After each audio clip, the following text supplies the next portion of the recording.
When America's biggest celebrity, Emily Hartz, spent the first night in her new mansion, she heard a sound that shattered her fame, her courage, and her sanity.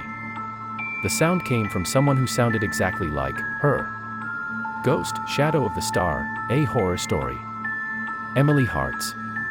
A name that had shaken Hollywood to its core.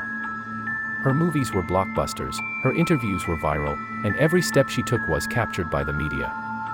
But there was one thing the world never saw. Her loneliness and her fear. After 5 years of fame, Emily bought an old mansion on a lonely hill outside Los Angeles. The media was told she needed silence and disconnection. But the truth was much darker. For months, Emily had been feeling something strange. Someone was watching her. On set, at home, in hotels, but the gaze never fully revealed itself. The first night. On her first night in the mansion, Emily stood before a giant mirror removing her makeup. The room was silent, except for the soft hum of the ceiling fan. Then she heard it. Footsteps outside the window. Slow at first. Then faster. And then suddenly, gone. She opened the window cautiously. Outside, there was nothing but darkness. A cold breeze brushed past her face. She turned back toward the mirror. And froze. A blurry shadow stood behind her. She spun around. No one. But in the mirror. The shadow was still there. Emily raised the lamp closer. Instead of fading, the shadow became clearer. It was Emily. But with pitch black eyes and an empty expression. Emily screamed and smashed the mirror.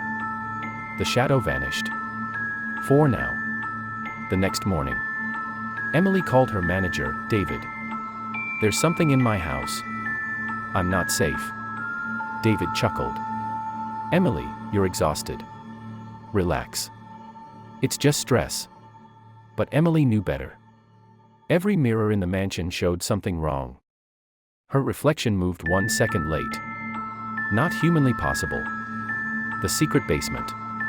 On the third day, Emily found an old key inside the mansion. Strange thing was, she wasn't told the mansion had a basement. But under the rug in the study, she found a small wooden door.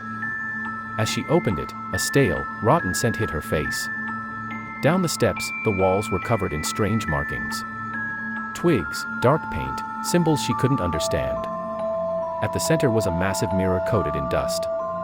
On a torn paper below it, something was written. "Shadow keeps what the world takes." Emily wiped the dust. Her hands froze. The mirror did not show her.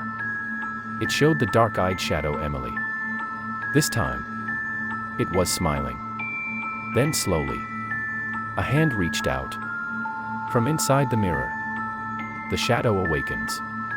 That night, she heard running footsteps upstairs. Lights flickered as she turned them on. The walls seemed to breathe, expanding and contracting.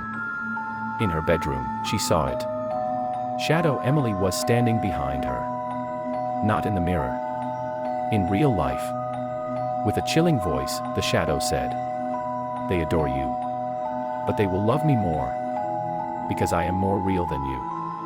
Emily stepped back.